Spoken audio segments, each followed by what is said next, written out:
ನಿಮ್ಮ ಡಿಸ್ಟ್ರಿಕ್ದೇ ಸುದ್ದಿ, ನಿಮ್ಮ ಡಿಸ್ಟ್ರಿಕ್ಟ್ ಅನ್ನೋದಕ್ಕಿಂತ ನಿಮ್ಮ ಕ್ಷೇತ್ರದ್ದೇ ಸುದ್ದಿ ಏನೇನಾಗ್ತಿದೆ? ಈಗ ಕಾವು ಯಾಕೆ ಪಡೆದಿದೆ ಅಂತ ಹೇಳಿದರೆ, ಅಲ್ಪಸಂಖ್ಯಾತರಲ್ಲಿ ಟಿಕೆಟ್ ಕೇಳ್ತಾ ಇದೀವಿ ಅಂಥೇಳಿ ಅಲ್ಲಿ ಕಾವು ಜಾಸ್ತಿ ಆಗಿದೆ. ತಪ್ಪೇನಿದೆ?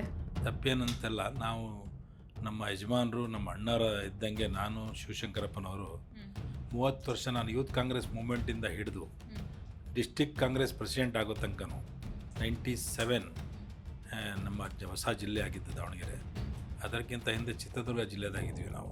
ಆವಾಗ ಡಿಸ್ಟಿಕ್ ಪ್ರೆಸಿಡೆಂಟ್ ಆಗೋ ತನಕನೂ ನಾನು ನಮ್ಮ ಅಣ್ಣರ ಶಿವಶಂಕರಪ್ಪಣ್ಣರ ಜೊತೆಗೆ ನಾನು ಆ್ಯಸ್ ಎ ಬ್ರದರ್ ಆಗಿ ಇದ್ದೆ.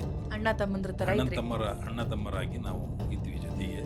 ಆಕಸ್ಮಿಕವಾಗಿ ಅವರು ಇದು ಆದಮೇಲೆ ನಾನು ನಮ್ಮ ಒಂದು ಕ್ಷೇತ್ರ ಅದು ನಾನು ಹಿಂದಿಂದನೂ ಕೇಳ್ತಾ ಇದ್ದೆ, ಇಲ್ಲ ಈ ಸರ್ತಿ ಬಿಡೋಣ ನಮ್ಮ ಯಜಮಾನರಿದ್ದಾರೆ, ಅವ್ರು ಮಾಡಲಿ ನಮ್ಮ ಕೆಲಸನ, ನಾವು ಮಾಡೋ ಕೆಲಸ ಅವರೇ ಮಾಡ್ತಾರೆ ಅಂತ ನಾವು ಮುಟ್ಕೊಂತ ಬಂದು ಹೇಳಿದರು. ಭಾಳ ಜನರ ಹತ್ರ ಮಾತಾಡಿದ್ದಾರೆ. ಆಯ್ತಪ್ಪ, ಇದನ್ನೊಂದು ಕೊನೆ ಚುನಾವಣೆ ಅಂತ ಹೇಳಿದರು.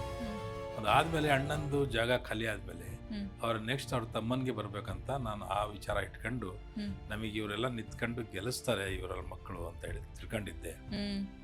ಅದು ಬಿಟ್ಟು ನಾನು ಕೇಳ್ತಾ ಇದ್ದೀನಿ ಸೀಟ್ ಅಂತ ಹೇಳಿ. ಅಬ್ದುಲ್ ಜಬ್ಬರ್ ಈಗಲ್ಲ, ಇದು 94 ಇಂದ 91 ಹಿಂಗೆ ಮಾಡೋದು, ಇದೇನು ಹೊಸದಲ್ಲ. ಜಬ್ಬರ್ ಒಬ್ಬನ ಹೇಳಿರೋದಷ್ಟೇ, ಇನ್ಯಾರು ಹೇಳ್ಯಾರ?